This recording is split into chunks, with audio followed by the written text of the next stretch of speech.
Oke, jadi welcome back to Silent Trader Academy Channel. Ya, masih berjumpa kembali dengan saya Om Silent di kesempatan morning briefing hari ini spesial tanggal 28 Juli 2021 di hari Rabu. Oke, seperti biasa saya akan coba bantu kawal juga buat teman-teman yang pegang UVCR. Ya, saya bantu kawal karena kebetulan saya dan member VVIP itu banyak yang pegang. Jadi kita kawal sama-sama untuk induknya.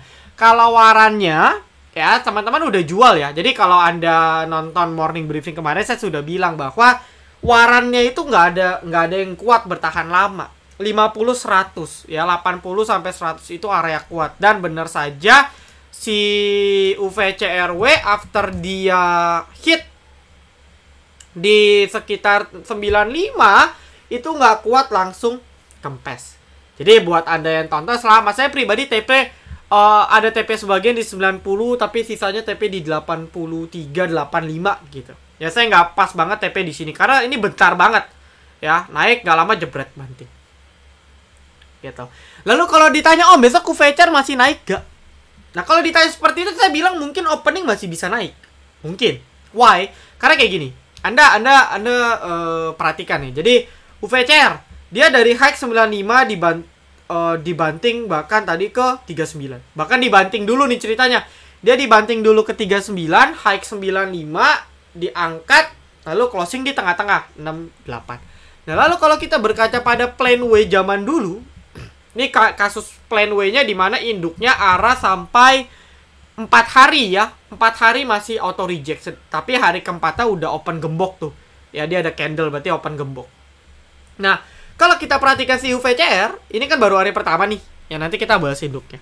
Lalu, kalau kita perhatikan si UVCRW-nya, si plan W-nya, waktu first day dia listing, ya dia sempat mungkin di opening dulu ke 29 gitu kan. Lalu dinaikin ke 90. Ya, lalu dibanting ke 47. Kan ceritanya gitu ya. Jadi kurang lebih ini mirip kejadiannya sama si UVCR. Tapi yang membedakan UVCR closing warannya lebih baik. Kalau ini terkesan lebih dibanting. Karena dari 90 ke 47 itu 50%. Sedangkan kalau dari si si UVCR dari 95 ke 68 itu paling sekitar 25%, mungkinnya 25 sampai 30%. Jadi kalau kita hitung pakai kalkulasi better. Tapi ini udah lumayan, nanti nggak dibanting langsung. Nggak kayak Lucy W, PPGLW itu langsung dibanting. Nah, kalau kita perhatikan, waduh, ada telepon nih. Sebentar ya. Oke, maaf teman-teman, ada telepon. Waduh, siapa itu ya? Nah, tadi sampai mana? UVCR. Ya, jadi kalau kayak Lucy W dan waran-waran lainnya itu kan dibanting. Aduh. Sebentar ya teman-teman ya. Oke. Maaf ya nih, gangguan nih. Nah, tadi sampai mana? Ya pokoknya pada intinya merata-rata hari pertama, hari kedua itu diguyur. Ya kan?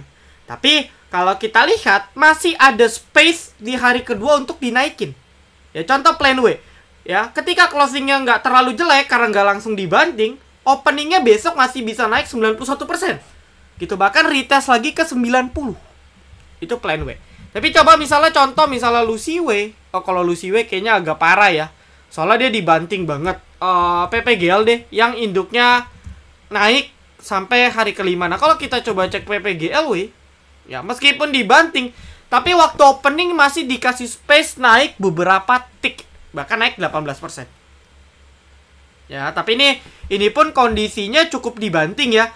Dari 95 high 95, closing 50%. Nah, jadi kita bisa asumsikan kalau Anda tanya besok opening bisa naik gak? Ada potensi.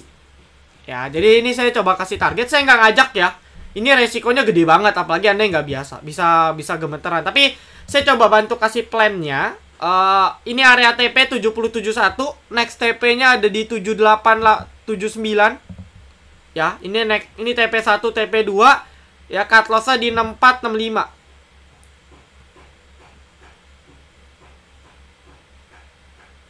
Ya, cut loss-nya di 6465.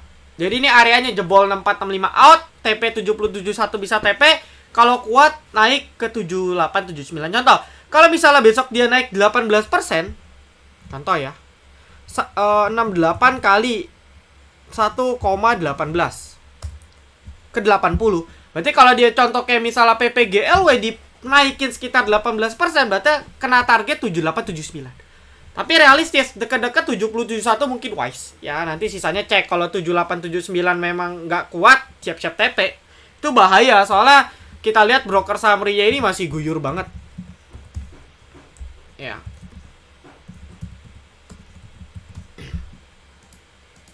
Gitu. Oke. SF. Ini underwriter utama nih. Jualan. Buang habis. Ya, kalau saya hitung barangnya masih banyak warannya. Jadi kalau dia mau jual ya mungkin harus digoreng dulu baru dibanting perlahan. Karena barang masih banyak gitu. Yang nampung retail semua sih. Ya mungkin ada bandar tapi rata-rata pun 67. Paling murah ya 65 gitu. Itu pun dikit. Ya top 3-nya 67, 70, 69. Jadi rata-rata masih minus. Spekulasi ya. Jadi banyak yang nanya, "Om, besok masih bisa naik gak?" Kalau warannya hati-hati, mungkin opening. Jadi manfaatin opening aja. Ya, closing saya nggak yakin sih kuat. Meskipun UVCR. Nah, lalu pertanyaannya UVCR gimana? Ya, kalau kita bandingkan dia punya closing ini masih cukup kuat, 4,4 juta lot, di mana kalau kita tadi lihat ya, yang jualan KK, YP, Beki, XC, atau kalau kita simpulkan si kakak Philips. Ya, Philips, Mirai, Kisi, Ajaib sama Maybank gitu ya. Tuh urutan tuh kakak, YP, Beki, XC, ZP. Ya mungkin mayoritas retail. Ya bukan underwriter utama juga ya. Sedangkan yang ditampung siapa yang nampung? MGSF. Nah, lalu ada crossing nih. Nah, ini yang menarik. Ya, jadi sama seperti si BMHS waktu dia IPO. Ya, ini si UVCR-nya dia juga crossing. Kalau kemarin itu nggak salah KI Ciptadana selaku underwriter, dia crossing ke LG. Ya, sama persis di harga dia listing. Nah, kebetulan ini selisih 2 tick ya. Jadi kan listingnya kan 100, dia 102. LG, ZP.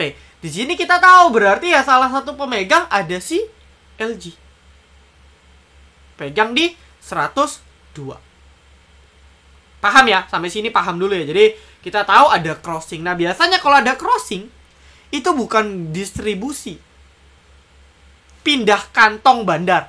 Gitu. Pindah dari bandar A ke bandar B. Nah, kalau saya lihat seperti ini entah kenapa kok jadi mirip BMHS. BMHS itu auto reject atas 5 hari ya. Hari keempat itu udah open. Nah, kalau kita lihat nanti cek besok. Prediksi saya sih besok masih ke lock. Oke. Prediksi saya besok masih ke lock. Nanti dicek. Kalau besok lotnya makin tipis, nah kita kan bisa hitung. Contoh kalau besok 2 juta, berarti kan hari Kamisnya potensi open gembok. Atau Kamis atau Jumat. Nah, kebetulan Kamis Jumat itu kan berarti sudah hari ke-4 dan ke-5. Ya. Selasa, Rabu, Kamis, Jumat. Sorry, hari ke-4 di hari Jumat. Nah, potensi locknya bisa di hari Kamis, hari Jumat. Nanti kita cek besok. Apakah bandara si MG masih nampung atau enggak? Karena dari broker summary-nya, pasar nego dia crossing, nggak ada masalah, good. Pasar regulernya juga MG nampung. Barang kakak tuh ditampung MG. MG kan broker copet nih, nggak masalah. Dia berani HK di 110. Berarti cost dia harus minimal TP di atas itu. Ya, belum lagi SF-nya pun bakal ikut beli lagi. Jadi mungkin persentasenya masih cukup tinggi. Ya, saya pribadi sama. Ketika di open gembok, saya akan jual 50%. 50%-nya saya tunggu closing. Lihat sikon, siapa tahu dikerek. Tapi kalau enggak sudah bye-bye. Ya, langsung cut. Jual full hari itu. Karena lagi pula kan ini 10% ya. Jadi ya mungkin kita dapatnya nggak banyak juga. Jadi ya udah, kena cut loss sudah. Ya, daripada waktu kita kemakan mulu di UVCR, mending trading yang lain uangnya. Kan gitu. Lebih worth it lah. Ya. Oke. Itu untuk UVCR. Lalu saya akan cerita trade down kita hari ini, teman-teman. Pertama ada Juste. Jadi ini Juste lebih kepada watchlist. Tapi saya sudah bahas di morning briefing VVIP kita. Saya sudah singgung berkali-kali, beberapa kali di grup. Semua rata-rata dapat rata-rata teman-teman di VVIP belinya buy on breakout sih di 150 152, tapi saya pribadi udah cicil sebelum dia breakout. Ya, dan Anda kalau lihat Just Stay tadi hampir auto reject atas. Kebetulan Just Stay juga kemarin ada yang nanya ya, kalau nggak salah ya. Seingat saya ada yang nanya nih di requestan. Atau enggak, saya lupa. Pokoknya saya ada bahas dan selamatlah buat Anda yang buy on breakout. Ya, Just Stay. Lalu untuk rekam resmi kita ada Budi ya, area beli 190-200 bla bla bla. Sentuh area TP2. Budi juga tadi bahkan hampir breakout di 234 ke atas. Happy profit. Sisanya nggak ada ya, ada sih ya, ini saya coba kasih unjuk. Ini adalah salah satu menu swing kita ya, tadi saya screenshot waktu di 2860 ya, jadi Anda tinggal sesuaikan aja tuh. Kalau dia per sekarang turun ya mungkin 15% profitnya. Ini adalah menu yang saya beli dari re-entry yang pertama, re-entry. Jadi kita di bridge itu ada pertama rekom awal, habis itu ketika turun kita entry ulang. Saya entry di akun yang berbeda, rata-rata 2356. Tapi di akun satu lagi, itu di sekitar 2130-an. Ya, yang 2130 itu udah 20-25%. Bahkan hampir 30%. Nah, ini menu swing kita. Ya, kita terus cicil jual untuk bridge. Ya, jadi sisanya trade dan kita nggak ada sih. Paling copet-copet pribadi. Ya, oke. Nah, lalu buat teman-teman yang mau join VVIP Silent Trader, silakan. Ya, Anda coba dulu join bersama kami gimana. Rasain bimbingan yang kami berikan seperti apa, daripada Anda cut loss sana sini trading tanpa arah, mending bareng-bareng gitu. Jadi buat yang mau, Anda join Telegram kami, Anda chat ke staff Silent. Lalu reminder, tinggal 4 hari lagi untuk pendaftaran VVIP Silent Investor ya, akan berakhir tanggal 31 Juli. Anda yang mau diversifikasi untuk rekom investasi, silakan join. Ya, dicoba dulu aja 1 kuartal. Kalau nggak cocok ya nggak usah perpanjang, nggak masalah. Gitu, oke. Nah, kalau sudah, ya kita akan mulai lagi ke pembahasan market.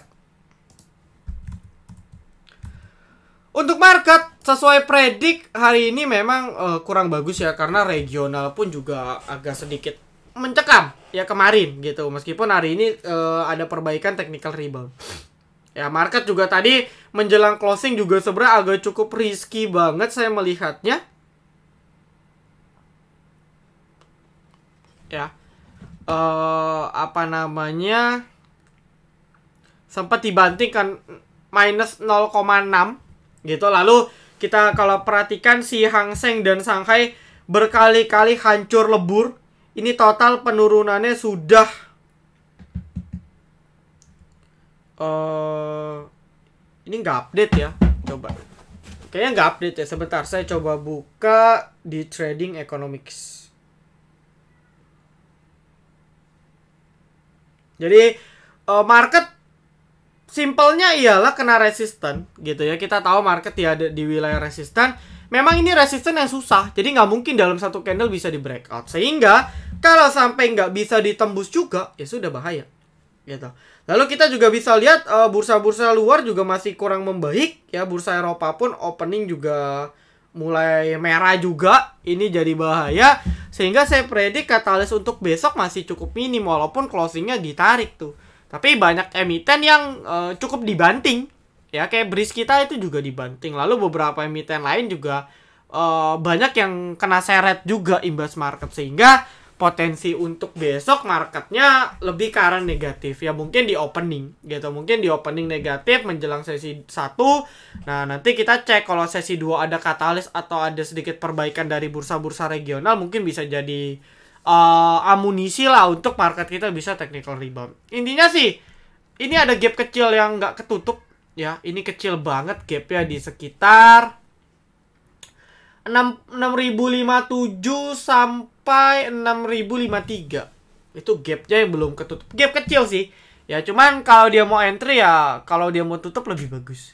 Gitu. Jadi kalau mungkin besok dia akan tutup gap, ya selagi di atas garis merah nih masih on track banget. Bisa aja dia rounding seperti ini, market bisa. Ya, karena untuk breakout suatu resisten kuat biasanya nggak pakai satu candle. Gitu, dia biasa retest berkali-kali baru dijebol. Tapi hati-hati nih, kalau sampai nggak jebol, nggak kuat, bener-bener kepentok 6.100, 6.130 bakal membal lagi ke area 6.000-an. Ya, oke. Nah, namun mau bagaimanapun ya, trading ya trading. Tetap ada emiten-emiten menarik, tetap ada saham-saham yang bisa kasih kita profit. Jadi nggak masalah. Antam, BCA, Unilever, Tower, yang masuk Arto, ini salah satu bank seperti yang saya bilang. Udah, kalau Anda nggak mau BCA BRI, masuk aja ke Arto. Strong, Tefas gitu ya, Tefas, DMMX. Ini adalah perusahaan super ya, nggak tahu sampai kapan berhenti. Lalu ada MTDL juga nih ya. Ini saya cerita deh, MTDL ini juga merupakan PTS kita, Project Tech Stock kita, dan alhamdulillah auto reject atas gitu ya. Kemarin Mari sudah auto reject, sekarang MTDL, dan ada beberapa emiten lagi yang tidak bisa saya sebutkan. Jadi asingnya kayak switching ya. Anda kalau perhatikan, oh BBCA-nya dia exit, masuknya ke Arto. Sama-sama bank. Tapi yang membedakan ialah satu bank konvensional, satu bank digital. Ya, meskipun BCA dengan anak usahanya ada BCA digital, tapi overall ya masih konvensional utamanya. Ya kan? Oke, itu untuk alokasi prediksi market ya. Mungkin besok market, ya saya sih doainnya di dump dulu biar kita bisa serok, karena saya udah ada beberapa watchlist emiten-emiten yang menarik nih. Jadi tinggal tunggu marketnya di dump, kita bisa serok, lalu tinggal tunggu dia technical rebound. Oke, kita akan coba bahas beberapa aja ya teman-teman ya. Nggak semua mungkin. Oke, pertama AMRT.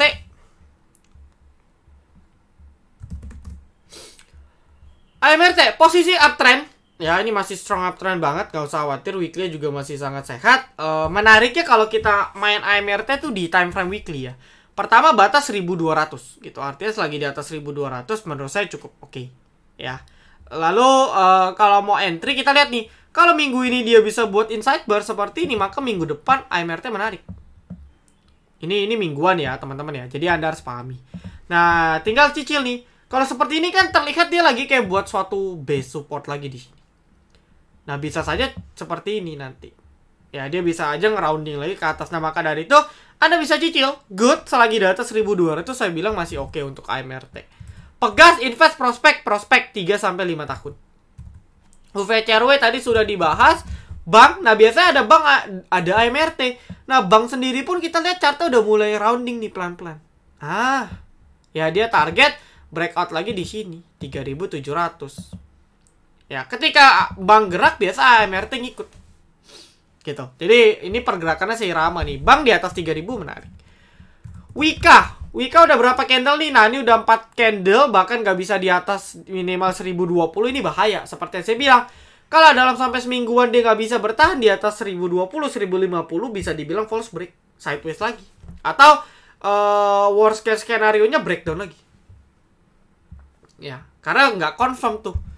Gitu. Oke. Campe posisi masih sideways ya. Campe ini emitennya sebenarnya tunggu ada bandar, tunggu ada grup yang pom-pom. Kalau tidak ada grup yang pom-pom susah gitu. Supportnya sih ini udah disupport 248, 250 ini support kuat banget nih.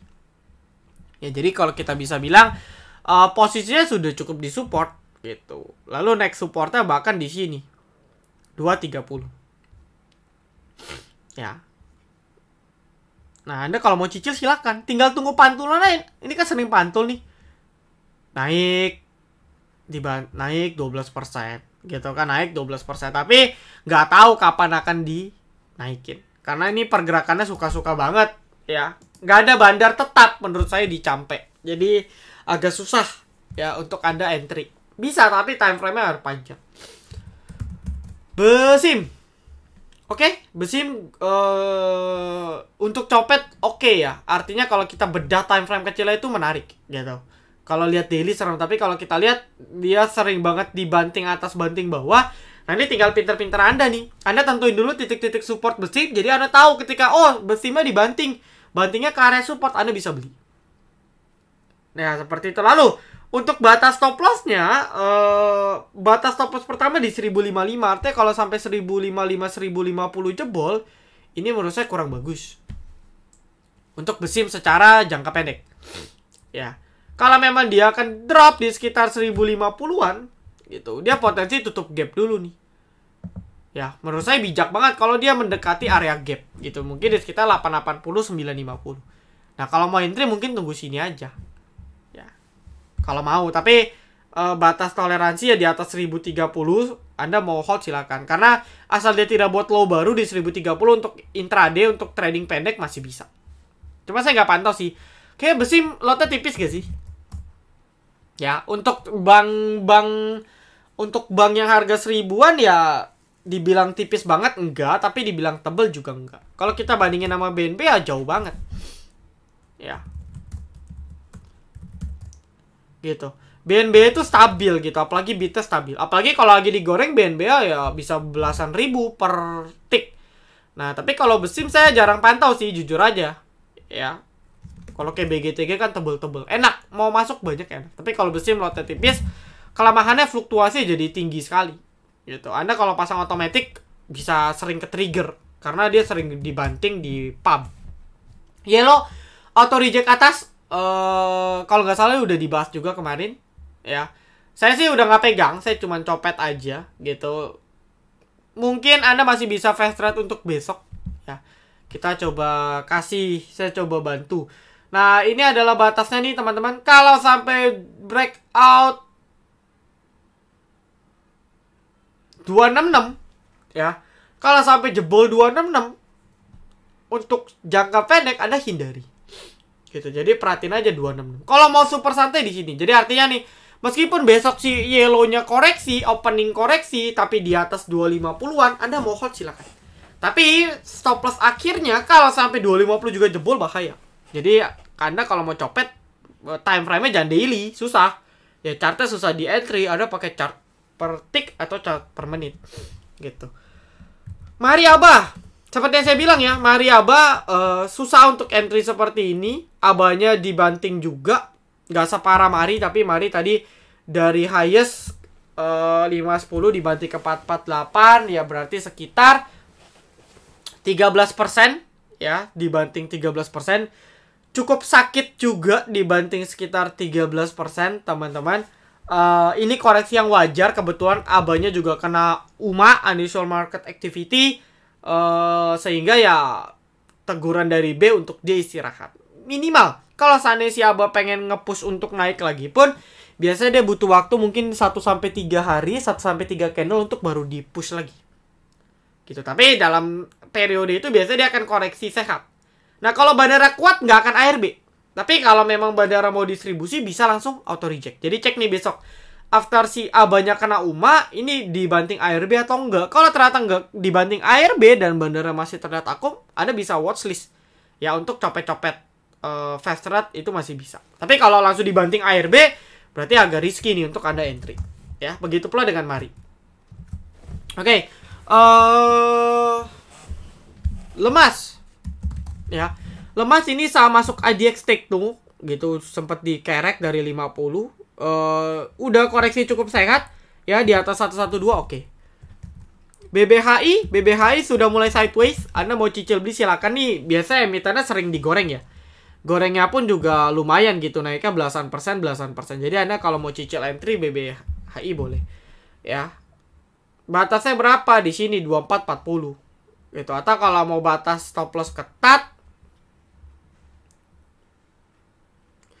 2680. Jadi jebol 2680 out silakan. Ya. Oke, itu untuk BBHI. LPPF Lipo Group hancur semua ya, masih hancur. Ini koreksi yang sangat wajar gitu. Apalagi LPPF yang kita tahu bisnis modelnya yang paling terdampak dibandingkan MPPA atau MLPL. Ya. MLPT-nya juga masih bisa dilirik nih, udah habis tutup gap, biasanya menarik biasanya.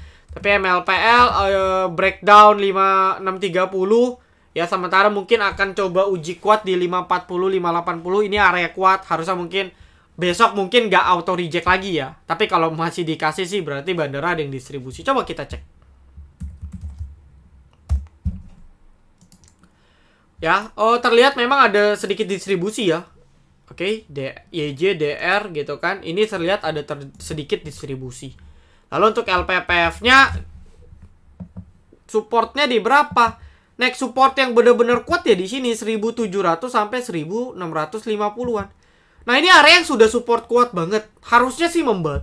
Kalau sampai di sekitar 1660 1700 nggak bisa kuat juga, waduh, bahaya.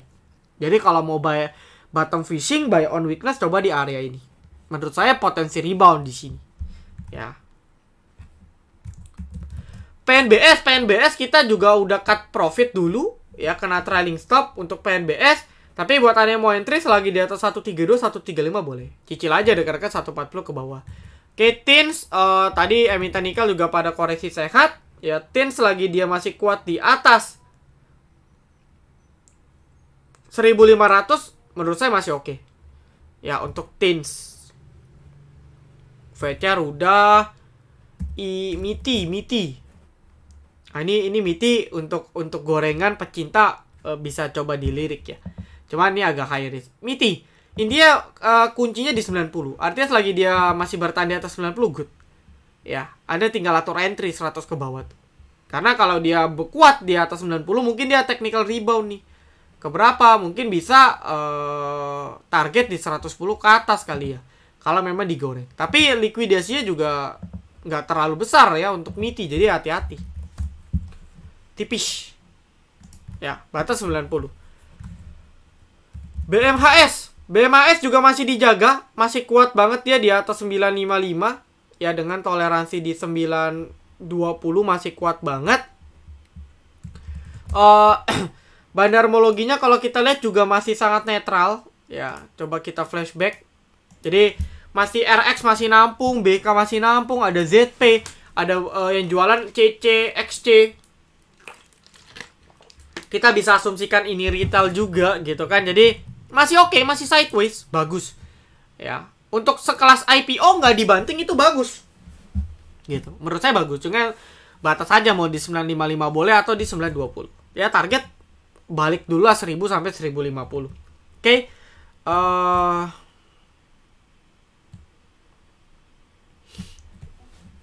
Apalagi nih? Friend breakout, ini menu kita kemarin juga ya. Tapi 1, 2, 3-nya masih belum confirm apakah bisa kuat tembus atau enggak. Nah, intinya sih selagi dia kuat minimal di atas 120 oke. Saya pribadi tes di 120, artinya kalau dia balik ke 120 ke bawah saya out. Ya, mungkin dia akan ada koreksi satu candle baru nanti coba rounding lagi. Jadi kayak gini lah. Ya, mungkin kayak gitu dia punya outlook. Oke. Yellow sudah. Ya, MLPL sudah. Behit deh coba. Ya, Behit, BABP-nya masih menarik. Cuman ya atur entry-nya bijak aja menurut saya. Tapi untuk Behit, kalau Anda mau spekulasi ya silakan. Ya, 81 ke bawah boleh gitu. Di sini kan udah confirm new support nih. Ya, 78 sampai 76.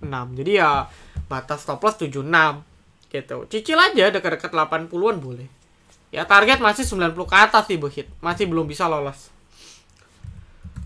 ISSP, besok kalau nggak salah dia RUPS. Tadi sektor baja juga saya lepas pantau. Dia juga, tadi bajanya sendiri juga naik. Ya, dia di sini confirm juga. Menarik nih kalau besok market mendukung. Kalau dia bisa balik ya. Kalau si ISSP bisa balik di 276 sampai 278 nih oke banget menurut saya. Ya, dia bullish continuation nih. Kalau bisa lolos. Tapi kalau enggak, hati-hati. Ya, bajanya tadi udah gerak. Lalu juga GDC belum ya. GDC tapi sudah mulai ada tanda-tanda GDSE. Kerasnya hancur. HKMU juga belum ada pergerakan ya. Yang menarik ya SSP sama GDST baja sih. Ya, ini bisa watchlist juga untuk besok sebenarnya. Ya. BNBA masih oke sih. 3 candle gitu, 3 white shoulders. Dia buat low lebih tinggi, dia buat high lebih tinggi, didukung dengan volume. Tapi ya, yang harus Anda waspadai kalau BNBA itu si RF, karena RF ini bandar utama. Dan kalau kita track selama seminggu terakhir si RF sudah jualan 127.000 lot. Nah, ini bahaya nih kalau si RF terus jualan, makin berat ke sini. Tapi intinya sama ya, 1660 ini area wajib di breakout. Kalau sampai benar-benar bisa di breakout 1660 ini akan krusial sekali untuk BNBA bisa terbang. Ya teman-teman, jadi ini akan sangat krusial untuk BNBA apakah bisa breakout atau enggak. Jadi kalau dia belum breakout gimana? Oke aja selagi di atas 1300. Karena ini sideways, ya dia sideways nih. Nah ini kan sideways.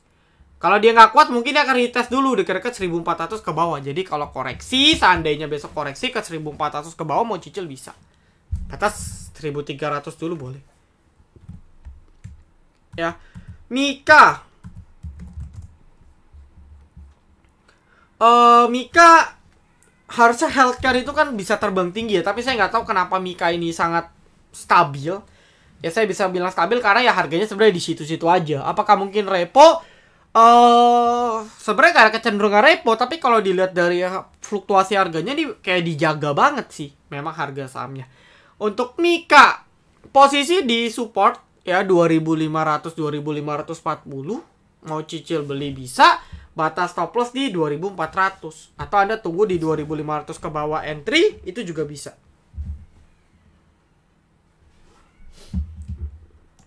Ya. Agak berat sih, karena Mika pun jarang naik banyak juga kok. Ya, kalau mau gorengan, healthcare BMHS, DGNS, KF, IRA, INAF. Kalau rumah sakitnya ada Prim, ya, atau laboratoriumnya PRDA, SRAJ itu lebih tinggi fluktuasinya. Bahkan waktu si Mika naik pun, ini candle terpanjangnya cuma 11%, sedangkan Prim SRAJ itu sering banget 11%. Gitu. Jadi mungkin switching ke saham di sektor ini, ya saham lain di sektor ini yang lebih cepat naiknya daripada si Mika. Terakhir NICL, closingnya ARB kurang bagus. Ya, tadi saya tektok 3 kali ya, karena saya lihat tadi dia kayak gini. Nah, ini lucu juga sih. Ini kayak tukar barang nih. Naik, banting. Beli lagi, naik, banting. Beli lagi, naik, banting. Kecil ARB. Biasanya kalau kayak gini, kalau dijebol 210, besok ARB lagi. Ya. Sampai kapan? Ya, mungkin dia akan coba retest lagi di 190 ke bawah mungkin. Kalau misalnya masih terus di bawah ARB ya. Mungkin masih bisa ARB-nya 7% ya, bukan akselerasi ya. Ya mungkin di 190 ke bawah bisa Anda lirik. Tapi yang jelas di sini bandara distribusi. Walaupun ada yang nampung kayak tukar barang gitu ya. PGFZ. Ini kan kayak broker-broker repo ya. Kalau ingat PG, saya ingat banget sama si Kebak. Dulu PG terkesan akum, tapi nyatanya Kebak juga kegocap gitu. Tapi apakah mungkin NICL kegocap ya? Nggak juga. Nah, tapi di sini kita lihat SH-nya masih guyur terus. Ini yang harus Anda perhatikan. Oke. Jadi masih bahaya menurut saya. Ya, hati-hati aja. Oke, jadi saya rasa cukup teman-teman semua. Thank you yang sudah nonton. Good luck untuk besok. Semoga bermanfaat morning briefing ini. Saya tetap Silent Trader Academy. Be silent, be patient, be cuan.